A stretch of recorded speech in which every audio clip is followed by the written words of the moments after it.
لا حول ولا قوة إلا بالله العلي العظيم. أعوذ بالله من الشيطان الرجيم. بسم الله الرحمن الرحيم. الحمد لله رب العالمين بارئ الخلائق أجمعين باعث الأنبياء والمرسلين، والصلاة والسلام والتحية والإكرام على البشير النذير السراج المنير سيدنا ونبينا وشفيعنا إن شاء الله أبي القاسم المصطفى محمد. اللهم صل عليه وعلى أهل بيته مظاهر جلالك وجمالك، واللعن على أعدائهم الشاكين فيهم المنحرفين عنهم أجمعين. أما بعد، فقد قال الله تبارك وتعالى وقوله الحق: أعوذ بالله من الشيطان الرجيم. بسم الله الرحمن الرحيم. يا أيها الذين آمنوا كتب عليكم الصيام كما كتب على الذين من قبلكم لعلكم تتقون. ارشاد حضرت حق جل وعلا ہوتا ہے: اے صاحبان ایمان، ہم نے تم پر روزے لکھ دیے ہیں اسی طریقے سے جیسے تم سے پہلے والے لوگوں پر روزے لکھ دیے گئے تھے، لعلکم تتقون، تاکہ تمہارے اندر تقوی پیدا ہو جائے۔ گفتگو ہماری چل رہی تھی اسی تقوی کے ذیل میں کہ تقوی یعنی انسان گناہ نہ کرے، یعنی انسان سے واجب نہ چھوٹنے پائے۔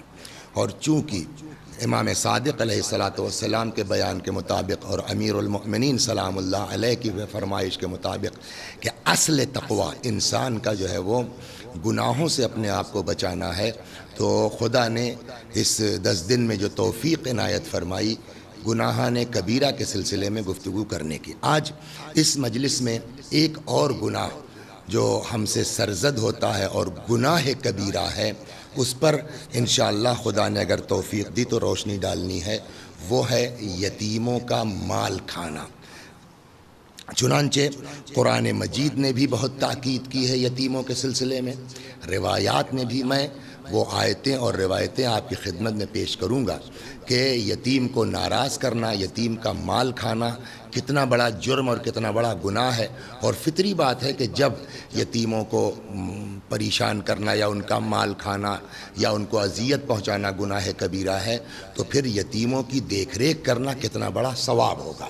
لہٰذا دونوں باتیں میں اس گفتگو میں انشاءاللہ، چنانچہ اللہ تبارک و تعالی سورہ مبارکہ ضحیٰ آیت نمبر 9 30ویں پارے میں ہے، یاد بھی ہوگا بہت سے آپ حضرات کو، ان میں ارشاد ہوتا: فَأَمَّا الْيَتِيمَ فَلَا تَقْهَرْ، بس پیغمبر خبردار، فَأَمَّا الْيَتِيمَ فَلَا تَقْهَرْ، یتیم پر قہر نہ ہو، یتیم سے جو ہے وہ پریشان نہ ہو۔ وَلَا تَقْرَبُوا مَالَ الْيَتِيمِ إِلَّا بِالَّتِي هِيَ أَحْسَنُ، یا سورہ مبارکہ انعام میں آیت نمبر 152 اور سورہ مبارکہ اسراء میں بھی وَلَا تَقْرَبُوا مَالَ الْيَتِيمِ، خبردار یتیم کے مال سے قریب مت ہونا۔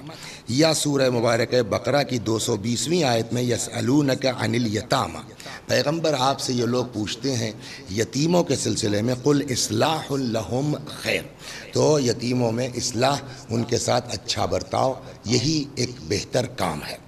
اب ان آیتوں کے بعد میں آپ کی خدمت میں کچھ روایات نقل کرتا ہوں کہ یتیم پروری کتنا بڑا اجر رکھتا ہے، ثواب ہے، اور یتیموں کے ساتھ جو ہے وہ غلط برتاؤ کرنا کتنا بڑا جرم، کتنا بڑا گناہ، اور اس کی سزا کیا ہے۔ چنانچہ ارشاد ہوتا ہے کہ حث اللہ عز وجل علی بر الیتامى، اللہ تبارک و تعالی نے ترغیب دلائی ہے یتیموں کے ساتھ جو ہے وہ نیکی کرنے کی۔ کیوں؟ لِانْقِطَاعِهِمْ عَنْ آبَائِهِمْ، اس لیے کہ یہ بیچارے جو ہے وہ اپنے آبا سے بچھڑ چکے ہیں، جدا ہو گئے ہیں۔ فَمَنْ صَانَهُمْ صَانَهُ اللَّهُ، پس اگر کوئی یتیم کی محافظت کرتا ہے اللہ اس کی حفاظت کرے گا۔ امام حسن عسکری علیہ السلام کی طرف منسوب ہے یہ روایت۔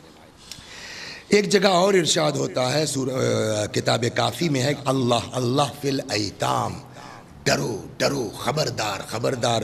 یتیموں کے سلسلے میں یہ مولا امیر المومنین علیہ الصلوۃ والسلام کی وصیت میں بھی یہ جملہ ہے جو شہادت سے پہلے حضرت نے فرمایا، اللہ اللہ فی الایتام، خبردار خبردار یتیموں کے سلسلے میں، فلا تغبوا افواہہم ولا یضیعوا بحضرتکم، خبردار خبردار یتیموں کی خبرگیری کرتے رہنا، تمہارے ہوتے ہوئے کوئی یتیم ضائع نہ ہونے پائے۔ یا ایک جگہ ارشاد ہوتا ہے، مستدرک الوسائل میں روایت ہے، فرماتے ہیں کہ خیر بیوتکم خیر بیت، تمہارے گھروں میں سب سے بڑھیا گھر، پیغمبر فرماتے ہیں فیہ یتیم یحسن الیہ، تمام گھروں میں، خیر بیوتکم، تمہارے گھروں میں سب سے بڑھیا گھر کون ہے؟ بیتن، وہ گھر ہے کہ فیہ یتیم، جس میں کوئی یتیم ہو، یحسن الیہ، اور اس کے ساتھ اچھا سلوک کیا جا رہا ہو، وشر بیوتکم بیتن، اور پھر پیغمبر نے فرمایا اور تمہارے گھروں میں سب سے بدترین گھر وہ گھر ہے کہ جس میں کوئی یتیم ہو، یساء الیہ، جس کے ساتھ برا برتاؤ کیا جا رہا ہو۔ فرض کیجئے ہم جو ہے وہ کئی بھائی ہیں اور ہمارے کسی بھائی کا انتقال ہو گیا، اس کے چھوٹے چھوٹے جو ہے وہ بچے ہیں، اب ہمارا اتنا بڑا امتحان ہے کہ اب یہ دیکھنا ہے کہ تم اپنے بچوں کے ساتھ ان یتیم بچوں کے ساتھ کیسا برتاؤ کر رہے ہو۔ اگر برتاؤ بڑھیا ہے، اچھا ہے، تو پھر تم سے اچھا گھر کوئی نہیں ہے کائنات میں، لیکن اگر ان یتیموں کے ساتھ صحیح سلوک نہیں ہو رہا ہے، اچھا برتاؤ نہیں ہو رہا ہے، تو پیغمبر نے فرمایا شر بیوتکم، سب سے بدترین مکان وہ مکان ہے کہ جس میں جو ہے وہ کسی یتیم کے ساتھ ناروا سلوک کیا جا رہا ہو۔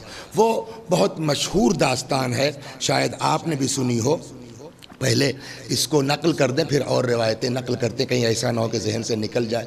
اور ابھی تاریخ شہادت بھی گزری ہے مولا امیر المؤمنین سلام اللہ علیہ کی، کہ ایک مرتبہ مولا کائنات کا گزر ہوا، کوفے کی داستان ہے، واقعہ بہت مشہور ہے، لیکن اس میں آخر میں جو چیز ہے وہ میں آپ کو سمجھانا چاہتا ہوں، سنانا چاہتا ہوں کہ جو کام ہم لوگ اپنی اولاد کے ساتھ یا شاید اپنے پوتوں اور نواسوں کے ساتھ نہیں کر سکتے، وہ مولا کائنات نے عام شہر کے یتیم کے ساتھ کیا ہے۔ چنانچہ امام جا رہے تھے، کسی گھر سے رونے کی آواز محسوس کی، رک گئے، پوچھا کیا بات ہے؟ پتہ چلا کہ صاحب یہ بچے یتیم ہیں، ان کا باپ مر گیا ہے، پریشان ہیں، کھانے پینے کی دشواری ہوگی، دقت ہوگی۔ مولا نے وہ سنا، واپس آ گئے۔ اب یہاں سے آپ سنیے، واقعہ تو مشہور ہے، واقعہ تو ہم سنتے رہتے ہیں، لیکن پہلے ہم یہ دیکھیں کہ علی کیا تھے سلام اللہ علیہ، اور مولا علیہ الصلوۃ والسلام نے اتنی عظمت کے باوجود کون سا طریقہ اپنایا ہے۔ علی کون ہے؟ پوری دنیا اسلام کے اکلوتے حاکم کا نام ہے علی۔ ہماری آپ کی کیا اوقات ہے؟ ایک کوئی انجینئر ہے، کوئی ڈاکٹر ہے، کوئی جو ہے وہ آیت اللہ ہے، کوئی جو ہے کوئی آفیسر ہے، کسی شہر کا حاکم ہے، کیا اوقات ہے کسی کی مولا کائنات کے سامنے؟ لیکن ابھی جو ہے وہ آپ کسی شہر کے حاکم ہیں اور اپنے ہاتھ میں اٹیچی لیجیے اور کسی اسٹیشن کے اوپر اتریے اور لوگ آپ کا جو ہے وہ ہاتھ سے اٹیچی نہ لیں، تو آدمی کہے یا نہ کہے لیکن اندر سے فیل ہوتا، بتاؤ میرے ہاتھ سے انہوں نے جو ہے وہ بیگ نہیں لیا، میرے ہاتھ سے انہوں نے اٹیچی نہیں لی۔ اکثر آپ نے دیکھا بھی ہوگا ایئرپورٹ وغیرہ آپ لوگ جاتے ہوں گے، کسی مولانا کو ریسیو کرنے کے لیے فوراً اٹیچی پکڑ لیتے ہیں، اور ہم لوگ پکڑا بھی دیتے ہیں، اور اگر کوئی نہ پکڑے تو اندر سے فیل بھی کرتے ہیں۔ کیا اوقات ہے کسی مولانا کی یا کسی عالم کی یا کسی انجینئر کی یا کسی ڈاکٹر کی یا کسی حاکم کی امیر المؤمنین حضرت علی بن ابی طالب سلام اللہ علیہ کے مقابلے میں؟ ہے کوئی ان کے مقابلے میں؟ ساری دنیا اسلام اکلوتے حاکم کا نام ہے علی۔ لیکن اب یہاں سنیے کہ اس علی کا طریقہ کیا رہا ہے۔ جب وہاں پتہ چلا کہ یہ یتیم بچوں کا مکان ہے اور یہ بیچارے بھوکے ہیں، بھوک سے جو ہے گریا کر رہے ہیں، مولا کائنات واپس آ گئے۔ پورے کھانے پینے کی جو چیزیں تھیں، آٹا وغیرہ سب، ایک بوری پوری تیار ہو گئی۔ ظاہر بات ہے ویٹ ہوگا نا، وزن ہوگا۔ مولا کون؟ حاکم، خلیفۃ المسلمین، مولا کا، یہ مدینے کی داستان نہیں، یہ کوفے کا واقعہ ہے۔ مولا کائنات نے اٹھایا، قمبر خادم موجود تھے، اللہ اکبر. ایک اور واقعہ یاد آ گیا اسی پر. بات تو یتیم کی نہیں لیکن اماموں کا اخلاق کیا تھا. درمیان میں یہ داستان آپ سننے چلیے. راوی کہتا ہے کہ آدھی رات کا وقت تھا, نصف شب کے قریب کا وقت تھا, اور میں نے دیکھا کہ کوئی انسان ایک گٹھری لیے, بڑی سی گٹھری تھی, کندھے پہ لیے جا, وہ گٹھری کھل گئی اور اس کے اندر جو کچھ تھا وہ بکھر گیا. رات ہے, تاریکی ہے, تو میں نے دیکھا کہ وہ آدمی اس کو اکٹھا کر رہا ہے. اللہم ردہی الی, اللہم ردہی الی. میں قریب گیا, اتنی رات میں کون ہے, یہ گٹھری میں کیا. قریب پہنچا تو دیکھا چھٹے امام, امام جعفر صادق سلام اللہ علیہ. کیا ہے؟ روٹیاں ہیں. میں نے ان ساری روٹیوں کو اکٹھا کرنے میں مدد کی. پوری گٹھری تیار ہو گئی. جب تیار ہو گئی تو میں نے حضرت سے کہا کہ مولا کہاں لے چلنا ہے بتائیے, میں لے چلتا ہوں. امام سلام اللہ علیہ نے فرمایا جی نہیں, قوم کی خدمت کا زیادہ حق مجھے ہے. اور وہ راوی کہتا ہے امام جعفر صادق علیہ الصلوۃ والسلام نے مجھے وہ گٹھری نہیں اٹھانے دی, خود اپنے کاندھے پر چھٹے امام سلام اللہ علیہ نے اس کو لادا, لے کے آئے ایسی جگہ پر جہاں فقراء سو رہے تھے. اس کو رکھ کر کے روٹیاں نکال کر کے ان کے سرہانے اتنے آہستہ سے رکھی ہے امام نے سلام اللہ علیہ کہ پتہ نہ چلنے پائے کسی کو, آنکھ نہ کھلنے پائے کسی کی, نیند میں خلل نہ پڑنے پائے. اس طرح تو کہنے کا کہ ہمارے اماموں کا یہ مزاج رہا ہے. اللہ اکبر.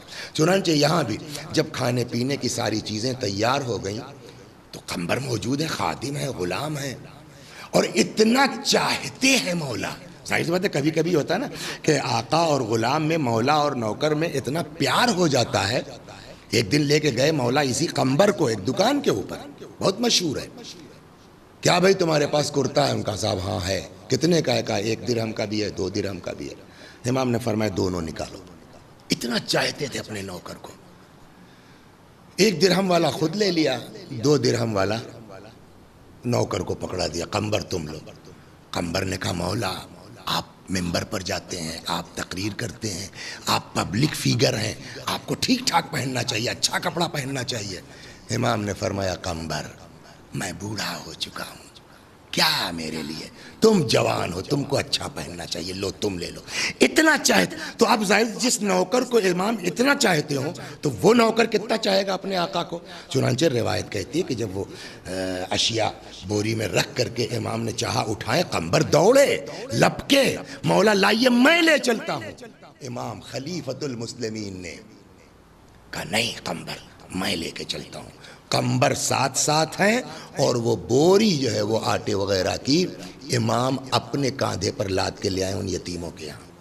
اور ان یتیموں کے یہاں لانے کے بعد اس کی ماں سے کہا کہ تو بچوں کو بہلائے گی, میں تیار کر دوں روٹیاں, یا میں بچوں کو بہلا لیتا ہوں, تو تیار کر دے روٹی. اللہ اکبر.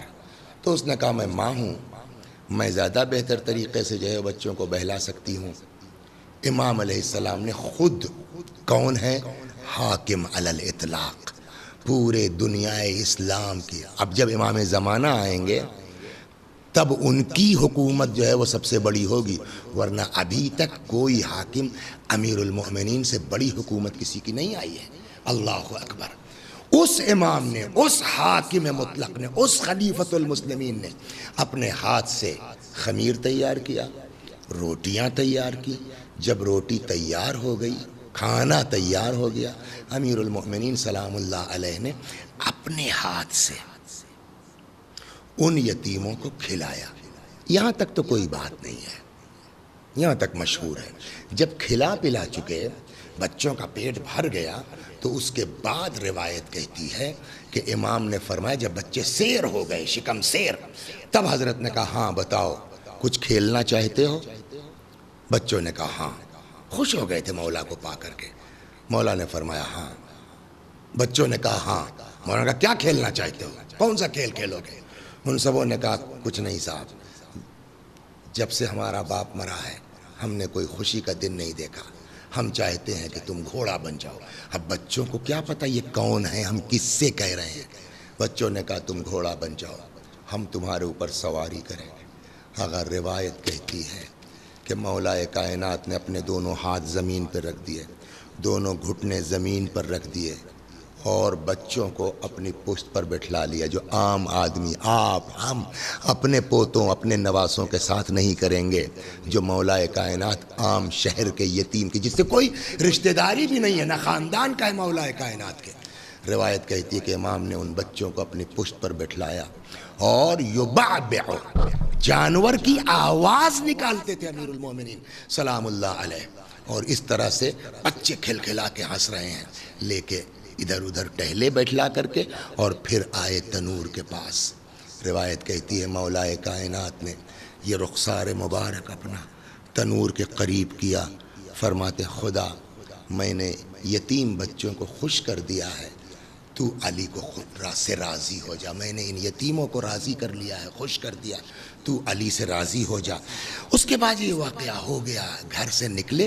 قمبر کو آج کا مولا کا یہ عمل بڑا عجیب محسوس ہوا کہ صاحب کبھی یہ کرتے ہم نے علی علیہ السلام کو نہیں دیکھا تھا. ایک سے ایک غریبوں کی مدد کی ہے، ایک سے ایک ضرورت مندوں کی مدد کی ہے، ایک سے ایک معجزات ہم نے دیکھے ہیں، علمی کام دیکھا ہے، لیکن آج جو علی علیہ السلام نے بچوں کے ساتھ کیا یہ تو ہم نے کبھی زندگی میں نہیں دیکھا. چنانچہ قمبر سے برداشت نہیں ہوا اور جب نکلے گھر سے تو قمبر نے ٹوک ہی دیا، پوچھ ہی لیا. روایت اب یہاں پہ ہے کہ مولا لے کے بچوں کو چلتے تھے. فلما شبعوا اخذ يطوف بالبيت، جب بچے شکم سیر ہو گئے تو مولا جو ہے وہ ان کو لے کے جو ہے وہ گھر میں گھماتے تھے. وَيُبَعْبِعُ لَهُمْ، اور بچوں کے لیے جانور کی آواز نکالتے تھے اور بچے کھلکھلا کے ہنستے تھے.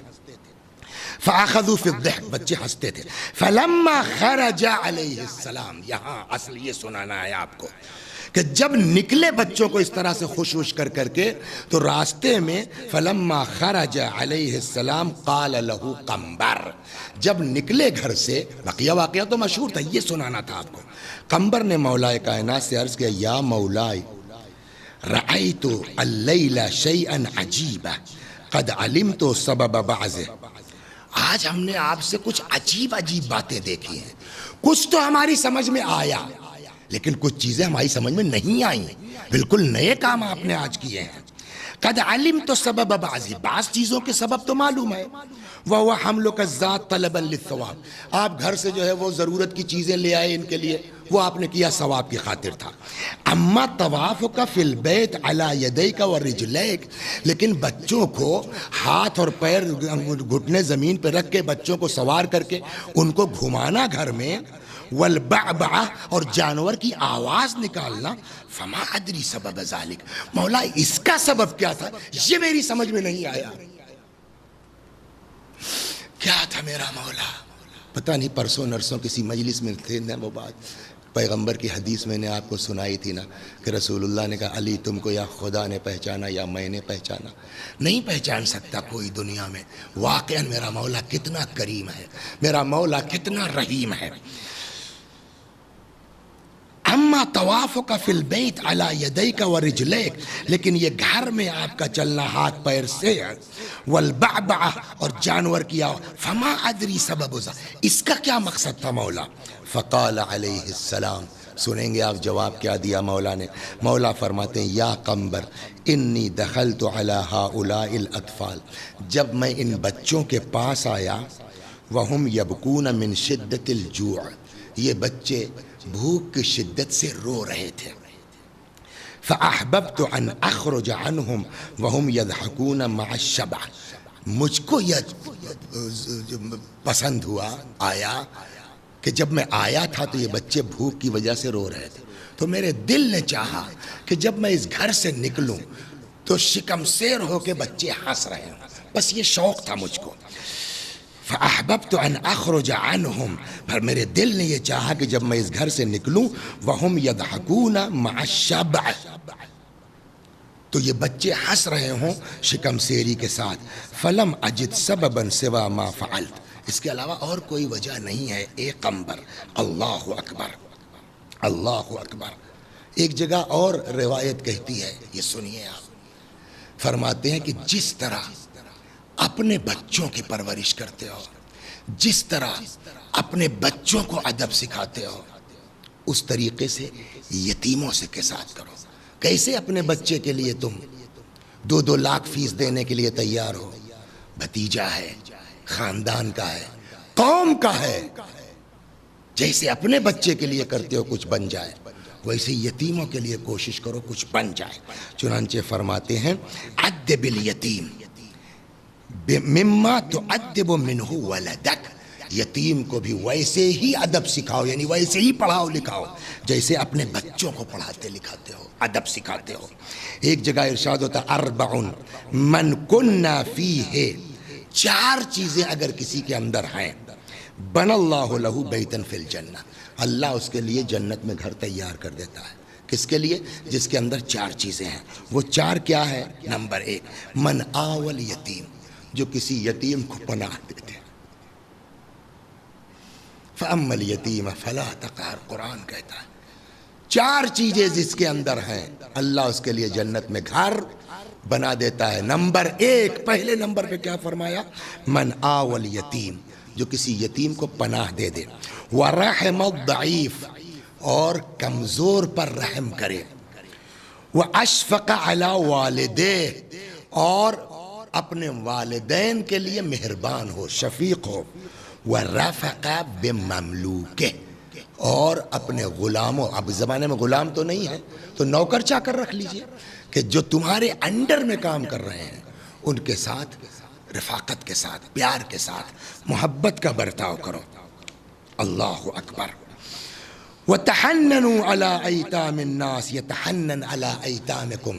بیچ میں کسی دن بات آئی ہوگی، پیغمبر اکرم صلی اللہ علیہ وآلہ وسلم ماہ مبارک رمضان سے پہلے شعبان کے آخری جمعے میں جو پیغمبر نے خطبہ ارشاد فرمایا تھا، ایھا الناس قد اقبل الیکم شہر اللہ بالبرکۃ والرحمۃ والمغفرہ، تمہاری طرف اللہ کا مہینہ آ رہا ہے برکت کے ساتھ، رحمت کے ساتھ، مغفرت کے ساتھ. بہت کچھ بیان کرتے کرتے اسی میں پیغمبر نے اس مہینے میں خاص کر کے تاکید کی تھی. فرماتے ہیں وَتَحَنَّنُوا عَلَىٰ أَيْتَامِ النَّاسِ، اس مہینے میں خاص، یہ تو ہر مہینے میں روز یتیموں کے ساتھ جو ہے وہ توجہ کرنی چاہیے، لیکن اس مہینے میں اسپیشلی پیغمبر نے فرمایا وَتَحَنَّنُوا عَلَىٰ أَيْتَامِ النَّاسِ، دوسروں کے یتیموں کے ساتھ اچھا سلوک کرو. یتحنن علی ایتامکم، تاکہ تمہارے بعد تمہارے یتیموں کے ساتھ.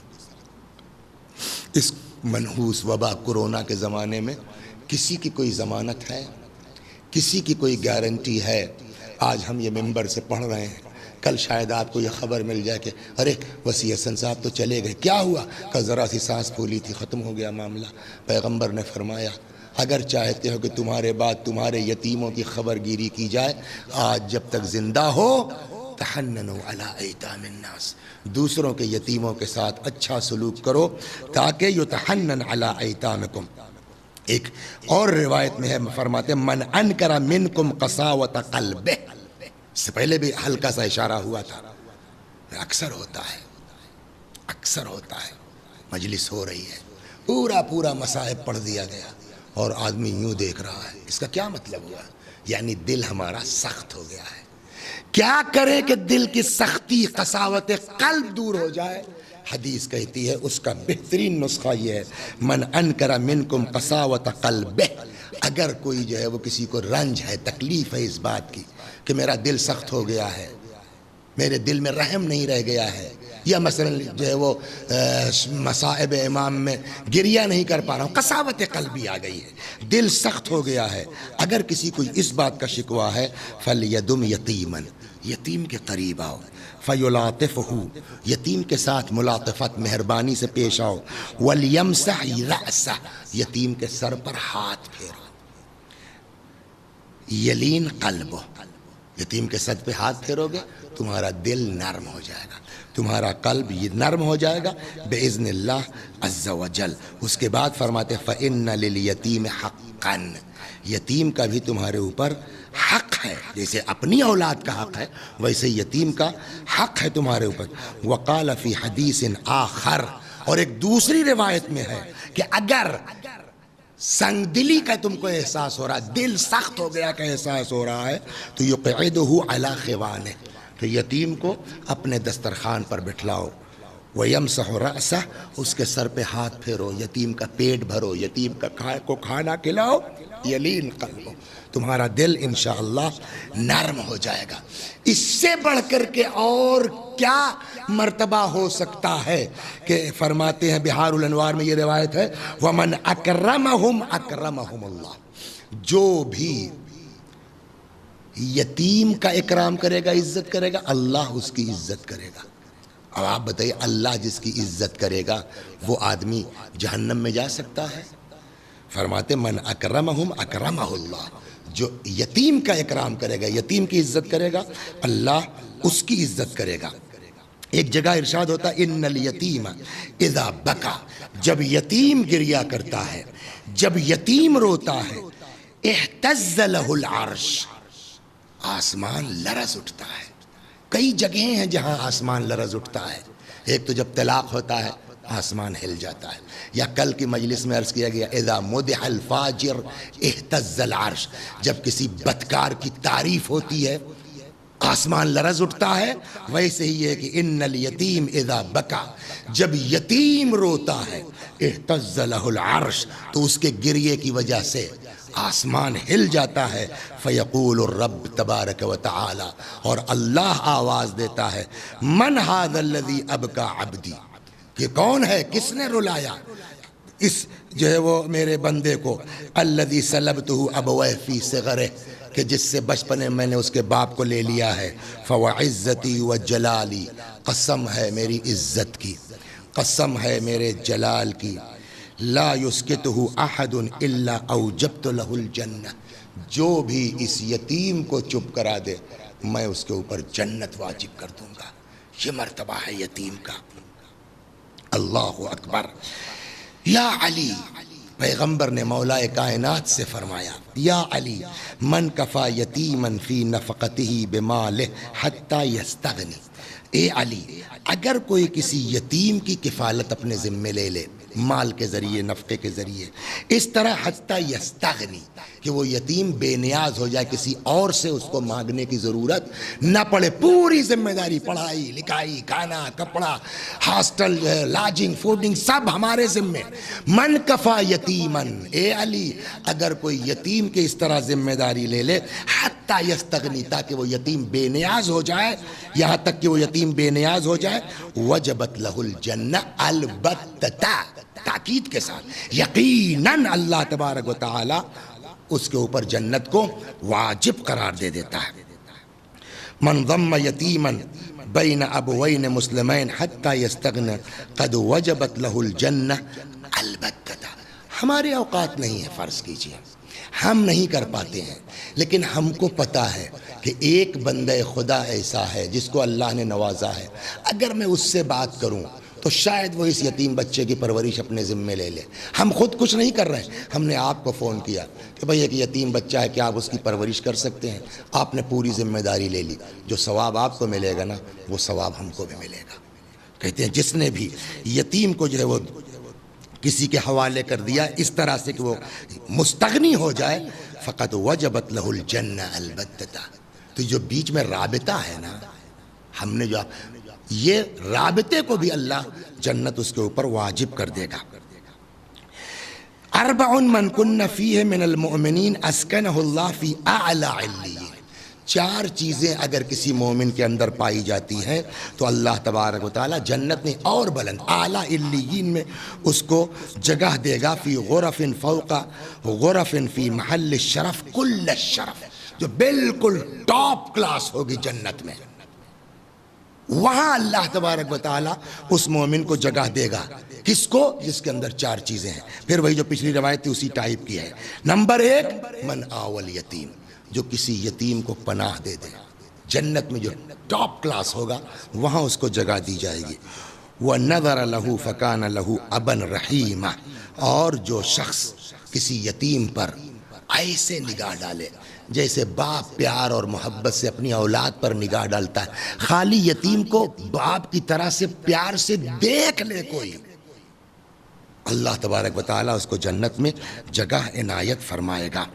پھر ارشاد ہوتا من عال ثلاثة من الایتام، جو 3 یتیموں کی پرورش اپنے ذمے لے لے، وہاں ایک یتیم تھا نا. اب آئیے دھیرے دھیرے. من عال ثلاثۃ الایتام، جو 3 یتیموں کی پرورش اپنے ذمے لے لے، کانا کمن قام لیلہ وصام نہارہ، وہ گویا ایسا ہے جس نے پوری رات عبادت کی ہے، دن بھر میں روزہ رکھا ہے. وغدا وراہ شاہرا سیفہ فی سبیل اللہ، راہ خدا میں جو ہے وہ تلوار لے کے نکلا ہے. کنت انا وہو فی الجنت اخوین، اور ہم اور وہ جو یتیم کے ساتھ اس طرح کا سلوک کرتا، 3 یتیموں کی پرورش اپنے ذمے لیتا ہے، پیغمبر فرماتے ہیں ہم اور وہ جنت میں کانا اخوین، 2 بھائیوں کی طرح سے، یعنی قریب قریب رہیں گے.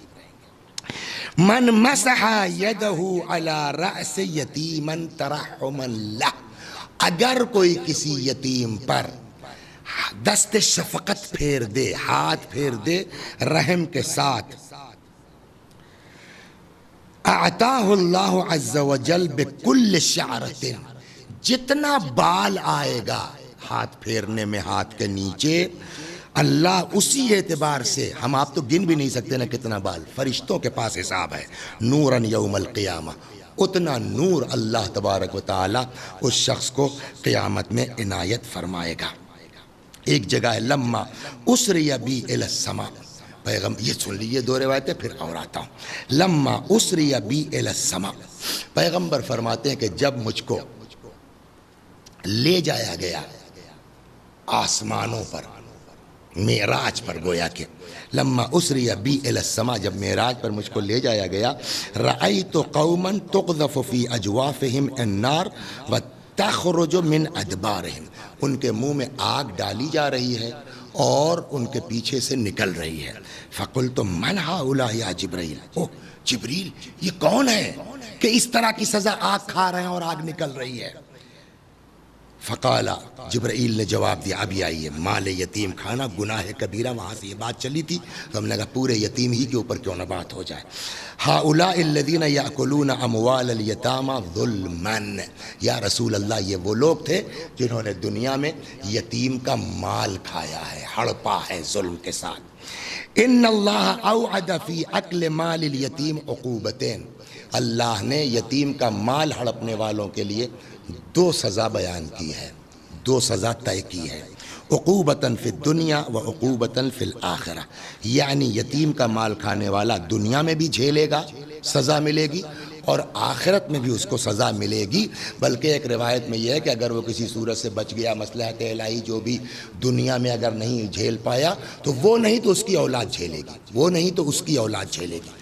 یہاں فرماتے ہیں ان فی کتاب علی علیہ السلام، مولا کائنات کی جو ہے وہ تحریر میں یہ دیکھنے کو ملا کہ ان آکل مال الیتیم، جو یتیم کا مال ہڑپتا ہے کھاتا ہے، سیدرکہ ذالک فی عقبہ من بعدہ، تو اس کا اثر اس کی نسل کو جائے گا، اس کی اولاد کو جائے گا، فی الدنیا، دنیا میں بھی، ویلحقہ وبال ذالک فی الآخرہ، اور دنیا میں تو جو سزا ملے گی ہی، آخرت میں بھی اس کی سزا ملے گی.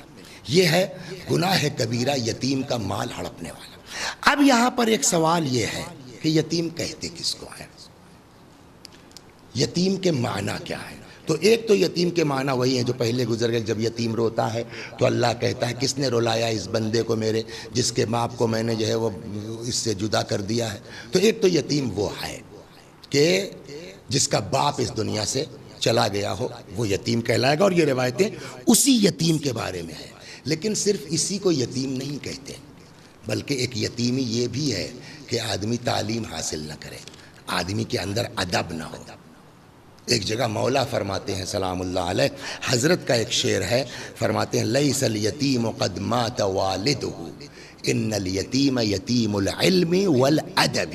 یتیم اس کو نہیں کہتے کہ جس کا باپ مر گیا ہو، صرف وہ تو یتیم ہی ہے، لیکن وہی صرف یتیم نہیں ہے، واقعی یتیم وہ تو کل کو پڑھ لکھ جائے گا، ٹھیک ہو جائے گا، 20 سال کا ہو گیا، 25 سال کا ہو گیا، اس کی یتیمی موقت ہے. کوئی مل گیا، اس نے پڑھا لکھا دیا، کل کو ڈاکٹر ہو گیا، انجینئر ہو گیا، یتیمی ختم ہو گئی اس کی. لیکن یہ یتیمی وہ ہے جو زندگی بھر کی ہے. وہ کون ہے یتیم؟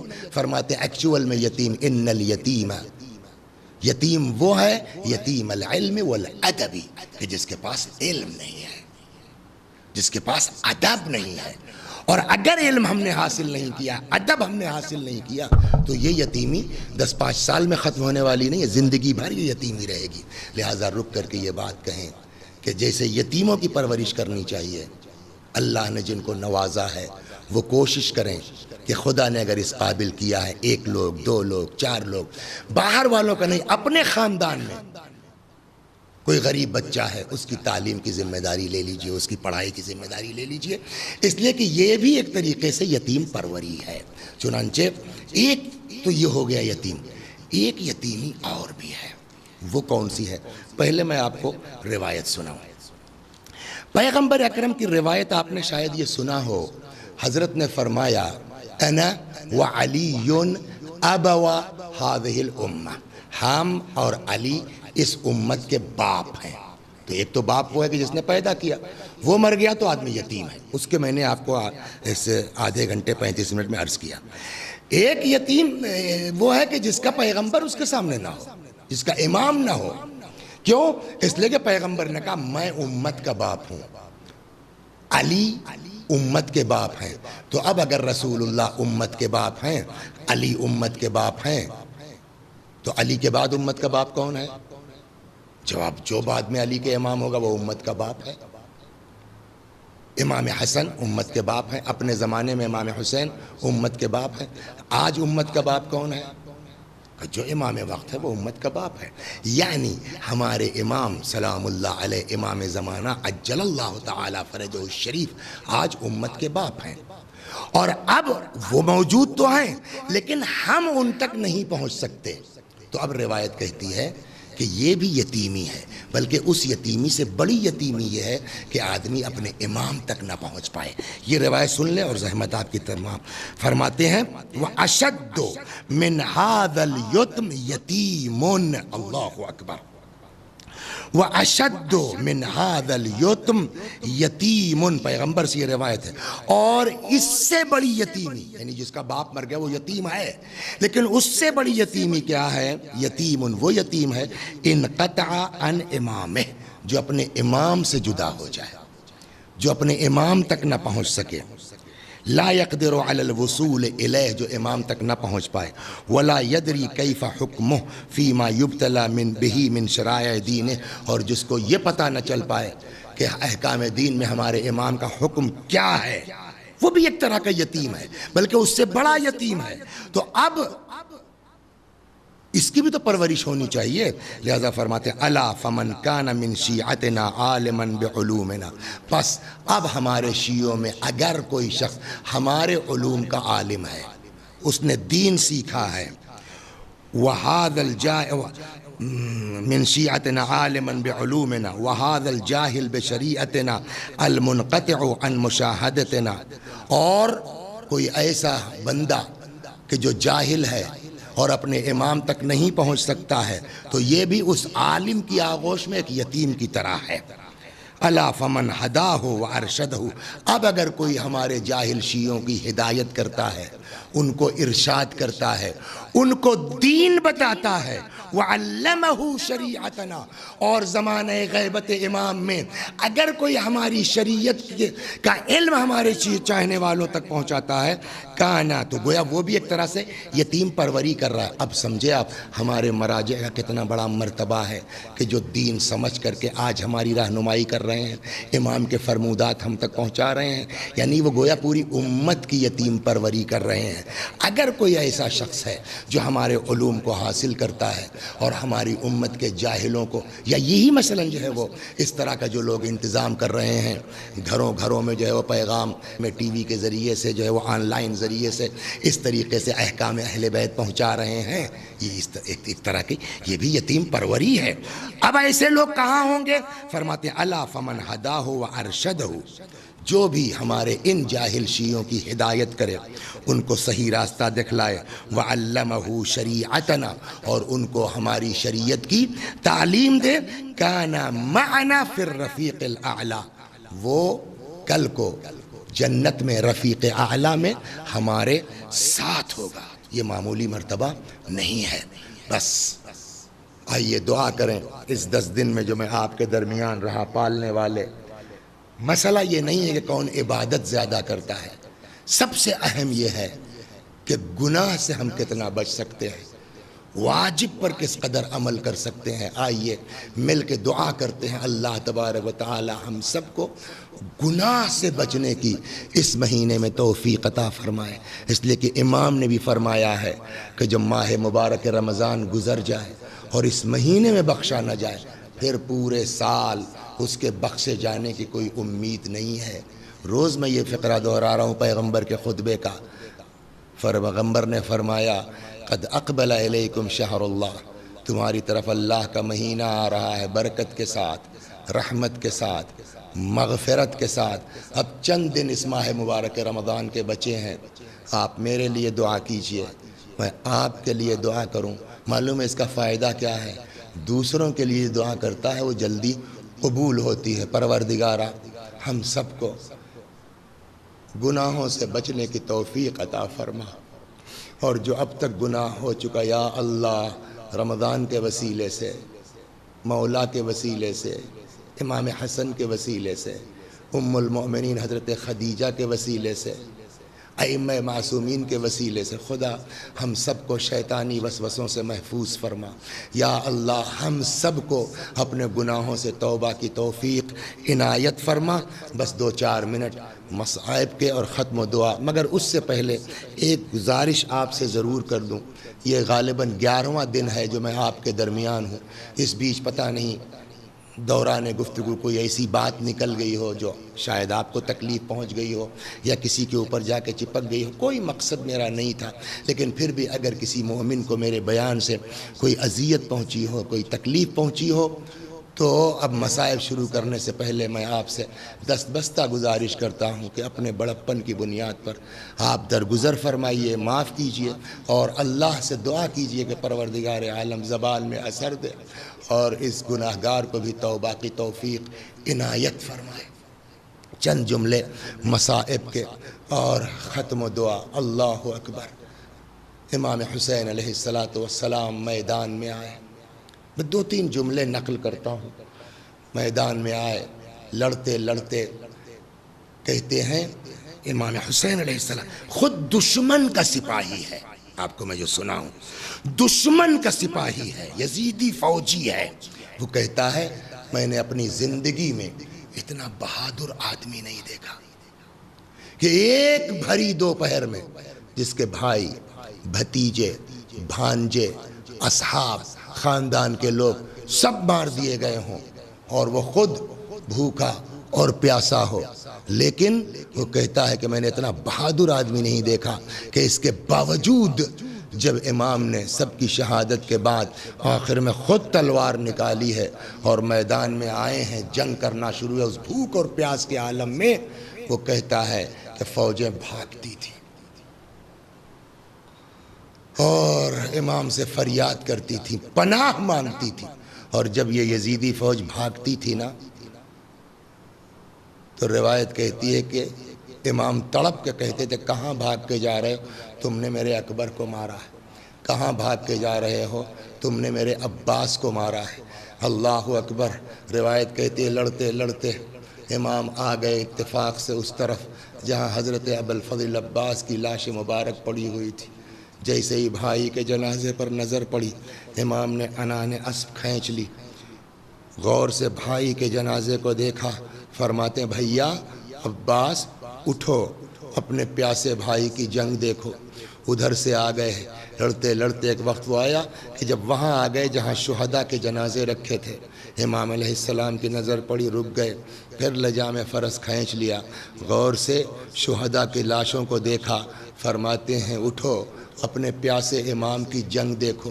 اور جب کوئی جواب نہ ملا، اللہ اکبر، جب کوئی جواب نہ ملا تو امام نے عجب جملہ فرمایا جو تاریخ میں ہے، فرماتے ہیں یا ابطال الصفا و یا فرسان الحیجا مالی انادیکم فلا تجیبونی، اے میرے شیرو، اے میرے بہادرو، کیا ہو گیا ہے مجھ کو؟ کبھی ایسا نہیں ہوا کہ میں نے تمہیں پکارا ہو اور تم نے میری بات کا جواب نہ دیا ہو۔ اللہ اکبر۔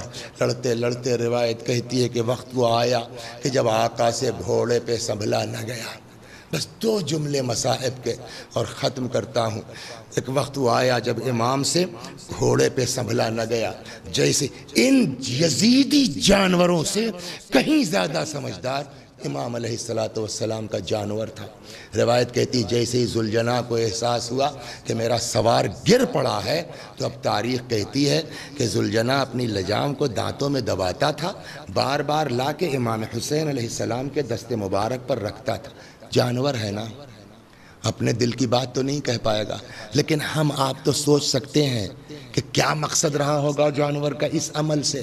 شاید میری سمجھ میں جو بات آتی، شاید ذوالجناح کے ذہن میں یہ رہا ہو کہ اگر ایک بار یہ لجام پکڑ کے مجھ پر سوار ہو جاتے تو میں دوڑ کے ان کو زینب تک، خیمے تک پہنچا دیتا، کہ اتنے میں اس ملعون ابن زیاد لعنت اللہ علیہ، ابن سعد لعنت اللہ علیہ نے پکارا، پکڑ لو اس گھوڑے کو، فَإِنَّهُ مِن جَوَادِ رسول اللہ، یہ پیغمبر کا گھوڑا ہے۔ تاریخ کہتی یزیدی سپاہیوں نے ذوالجناح کو گھیر لیا، لیکن کیا کہنا، ہاتھ پیر چلانا شروع کیا۔ روایت کہتی بعض کتابوں میں 40 ہے، بعض کتابوں میں 17 یزیدیوں کو ذوالجناح نے اپنے ہاتھ پیر سے مارا ہے، اور جب کسی کی پکڑ میں نہیں آ رہا تھا، عاجز آ کر کے ابن سعد نے کہا کہ جانے دو، دیکھیں یہ کیا کرتا ہے۔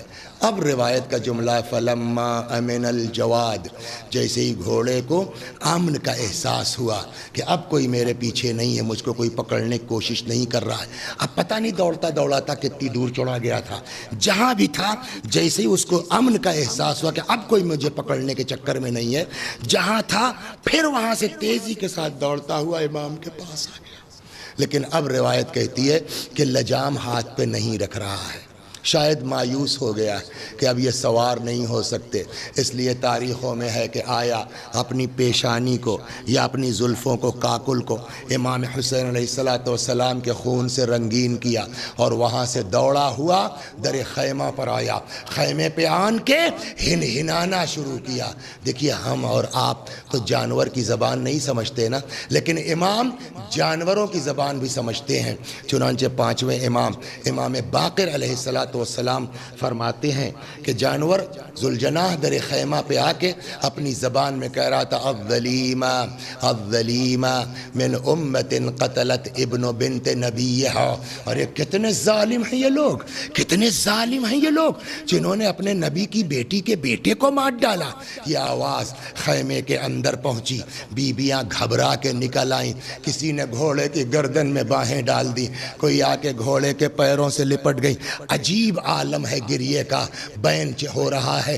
کہتے اتنے میں ایک کمسن بچی آتی ہے، غور سے ذوالجناح کو دیکھتی ہے، ایک جملہ کہتی ہے، اے میرے بابا کے گھوڑے اتنا بتا دے، حل سقیا ابی ام قتل عطشانا، ارے میرے باپ کو پانی ملا تھا یا میرا بابا پیاسا مارا گیا۔ وَسَيَعْلَمُ الَّذِينَ ظَلَمُوا أَيَّ مُنْقَلَبٍ يَنْقَلِبُونَ اِنَّا لِلَّهِ وَإِنَّا إِلَيْهِ رَاجِعُونَ۔ خدا ہماری اس عزا کو قبول فرما، مزید عزائے اہل بیت کی توفیق کرامت فرما، جب تک زندہ ہیں در اہل بیت سے وابستہ رکھ، مرنے کے بعد جوار معصومین میں جگہ کرامت فرما۔ یا اللہ ہماری اولاد کو، ہماری ازواج کو ہماری آنکھوں کی ٹھنڈک قرار دے۔ خدا ہمارے مولا، ہمارے آقا، ہمارے مالک، ہمارے صاحب، ہمارے سید و سردار امام زمانہ سے امام زمانہ کو ہم سے راضی اور خوشنود فرما، حضرت کے ظہور میں تعجیل فرما۔ وآخر دعوانا ان الحمد للہ رب العالمین۔ وسيعلم الذين ظلموا أي منقلب ينقلبون إنا لله وإنا إليه راجعون۔